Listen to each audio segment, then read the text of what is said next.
relationship which you develop with government, that's hugely important, and the kind of strategic policy alignment that you bring forward. So the health minister surveys the horizon. This is what the health minister, whether it's me or Terry Lake or anybody else, sees as they look at that. There's huge problems, and there's never enough resources to make it all work.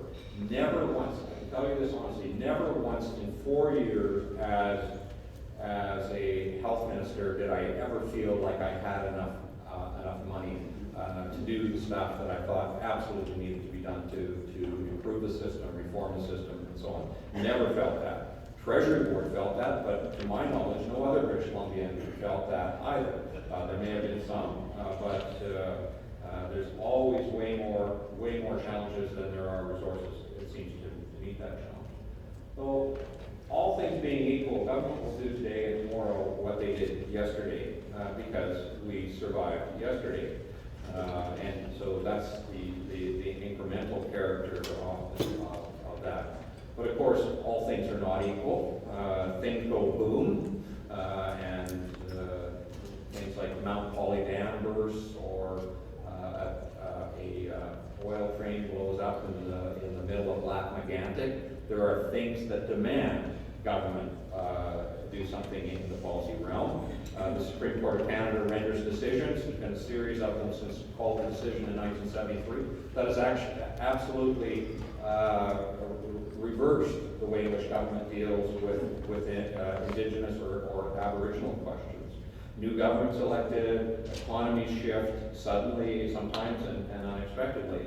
And that, for example, is a big part of the harmonizations of sales tax story in 2009, when BC and Ontario at the same time decided that after 20 years of disparaging the opportunity to harmonize sales taxes, that it was now the greatest thing since sliced bread. Why did that happen?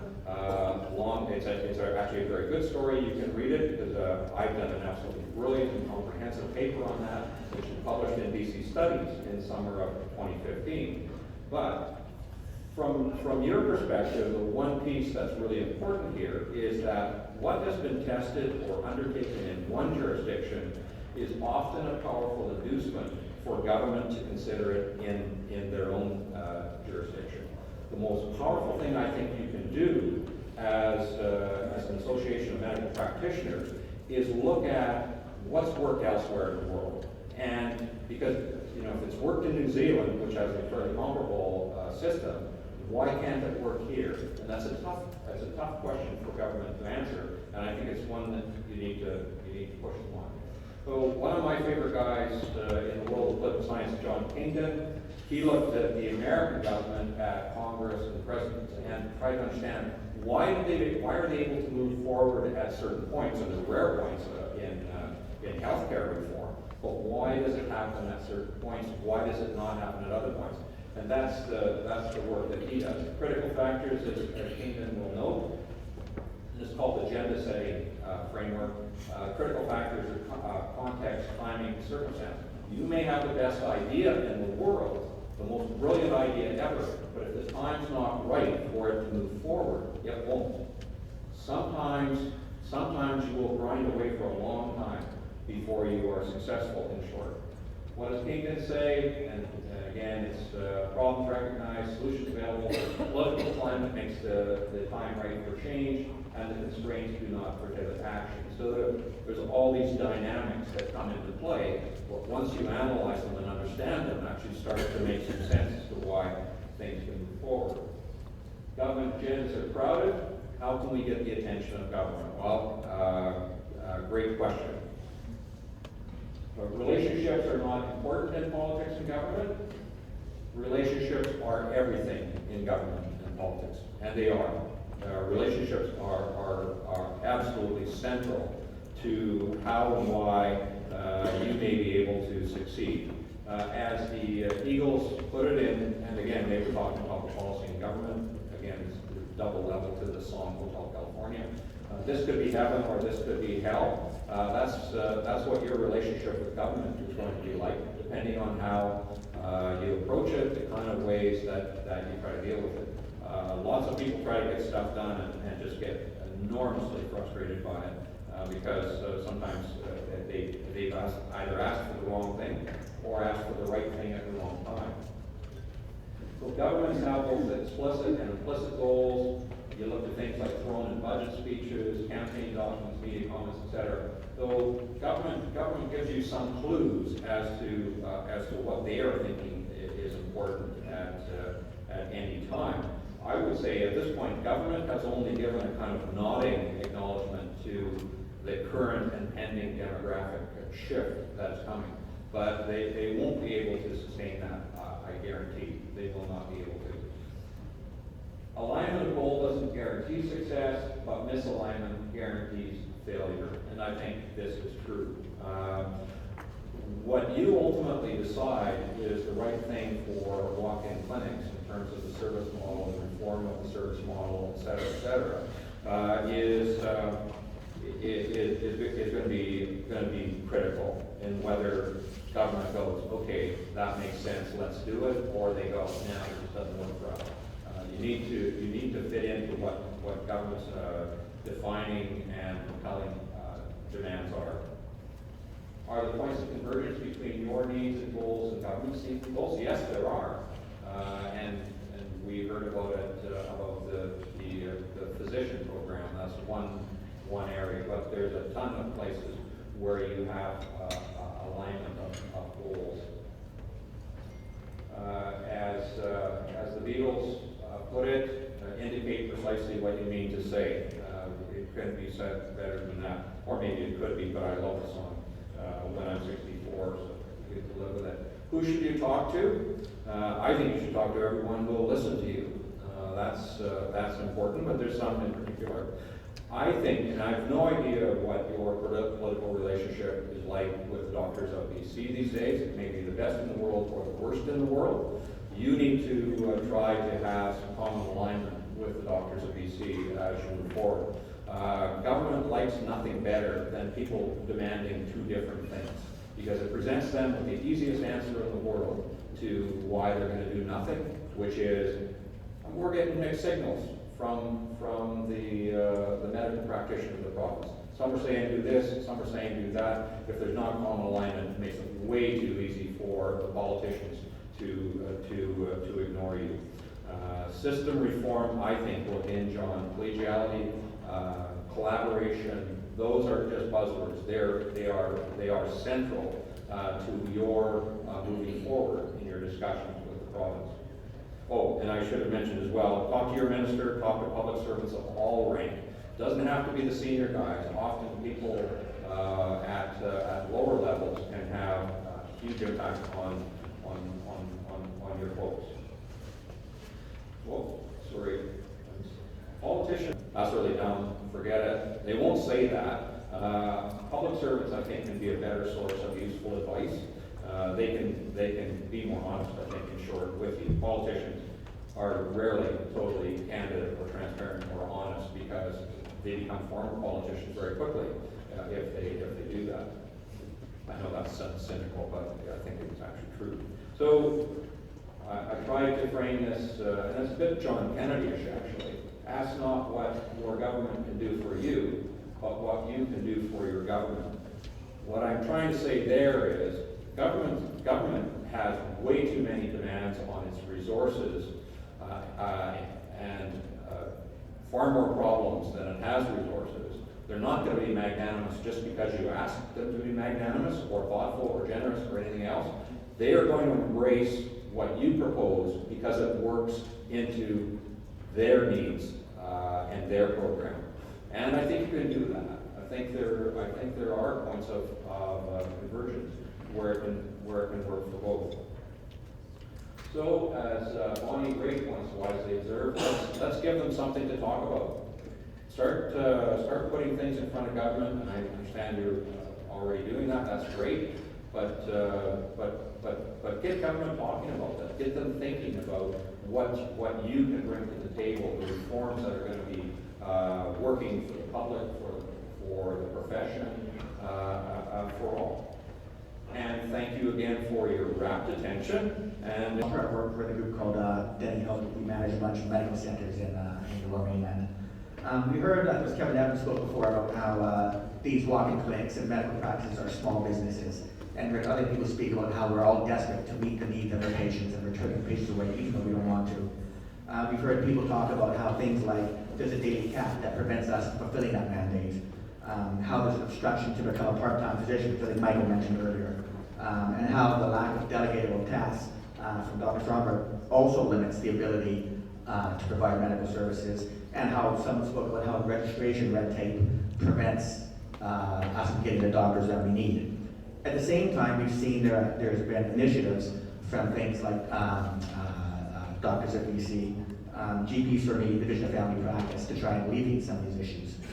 I guess my question is that, why is the bias of policymakers to create new bodies and new spending to alleviate the problem, instead of refining the rules and regulations that prevent us from actually meeting that mandate? And would it not be better to sort of improve the rules we have now instead of creating new bodies to fix things that we can actually fix our own? So it's a great question. I was trained over 17 years in the legislature how to not answer a question, so I'll do my best to give you an answer, but my answer may not be as great as your question, but we'll proceed on that premise. So I want to just note, first of all, that I am now nonpartisan. I had someone come up in the street to me yesterday and say, "You really should run for premier again."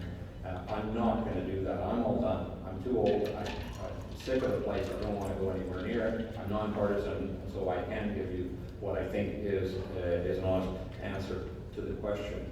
So I was really very much impressed by the constructive comments that were made this morning around the systemic barriers to, for example, utilization of nurse practitioners and nurses within offices.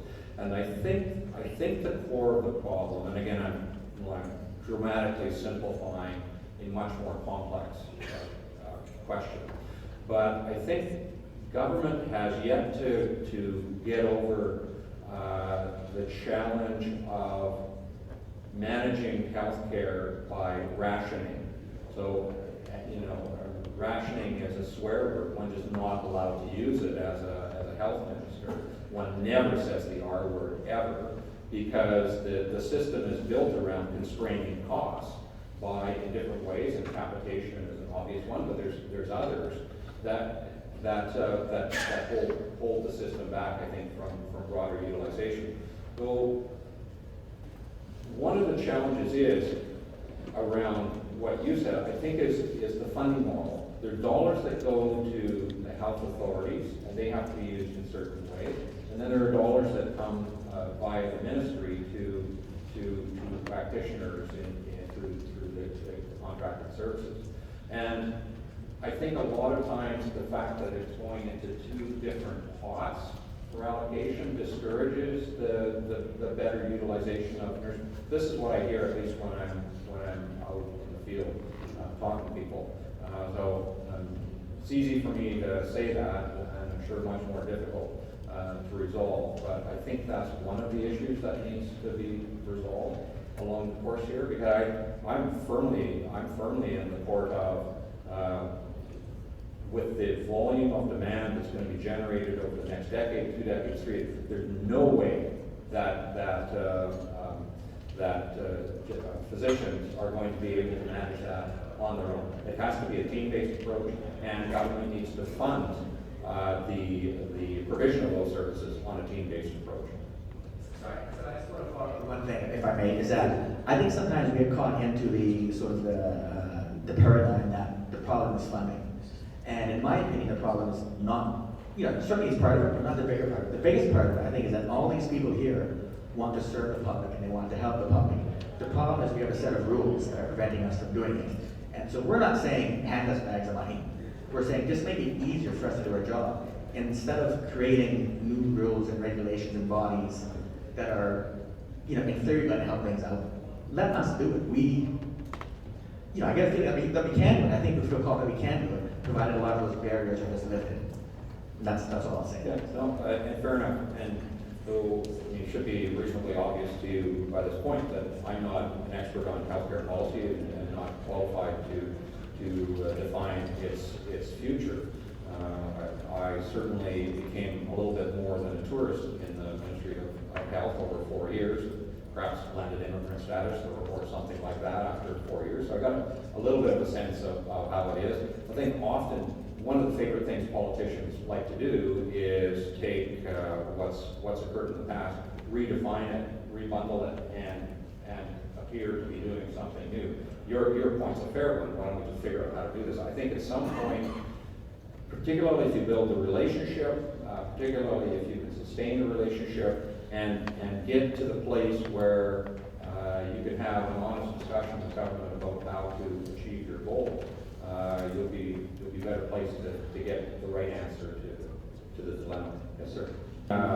I think we have seen some good progress across a decade of collaboration between its various forms, BCMA, Doctors of BC, and other players in the provision of healthcare. When I first became health minister in 2005, it was very, very adversarial. The system was highly conservative. It was very difficult to do things. And I think over time, government's got a little bit more honest about trying to understand emergency department challenges by working, among others, with emergency department physicians and trying to understand that. And I think as you move forward as an organization, I think government's going to very much welcome the opportunity to try to better understand what the challenges are from your perspective and how that can translate into public policy shifts. Like you're right, often government doesn't understand what the situation is on the both places. I mean, they're in a different world in the Ministry of Health than you are. The only way to bridge that gap is, in my view, collegiality, collaboration, and ongoing work. And it's there that I think the value is added. When I left at Health in 2009, I felt utterly desperate and hopeless in terms of the whole challenge of managing costs, providing services, and so on. Remember, we got a instruction from Treasury Board to reduce the farm care budget by $100 million, and it was about $1 billion budget, 10%. At the same time, Visidyne had made its way into the marketplace, and we were advised that for only $40 million a year, Visidyne was part of the solution for preventing blindness among a cohort of the elderly generally. So, I mean, how to reconcile those things? It just feels utterly impossible. And perhaps it is. I mean, that's the reason why healthcare budgets keep going up. But I mean, if you're going to get to the right place, it's going to be because of collaboration. I think that's the route to convincing government that they are spending too much. Your observation about diagnostics is a good one. That often they're overutilized and they're tremendously expensive. But how do we get to the place where we're not overutilizing? It can only come from a very frank, honest conversation with the people who make the decisions around whether to order a CT scan or whatever it may happen to be, and that's that discussion. So hopefully that's a useful part of that answering your question. Thank you. And are we all done here? Yeah. Thank you again for your Unless you want to rapid. Thank you.